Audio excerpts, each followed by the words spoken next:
যেই যেই আমার চেহারার ভিডিওগুলো একটা সময় হাজার হাজার মানুষ মানে বাহবায় ভরে দিত, সেই আমার গলা এই 5 আগস্টের পরে শুনে শুধুমাত্র যে খারাপ মন্তব্য, বিষয়টা এমন না।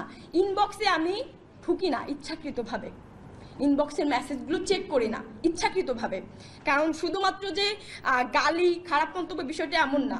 ধর্ষণ থেকে শুরু করে পরিবারের মানুষদেরকে মানে যেই ধরনের হুমকি, মানে প্রকাশ্যে ধর্ষণ, হত্যার এই ধরনের যে হুমকি দেওয়া হচ্ছে 5 আগস্টের পরে, আমি আসলে কাজ করার সুবাদে বিভিন্ন জায়গার মেয়েদের সাথে সংযুক্ততা আছে।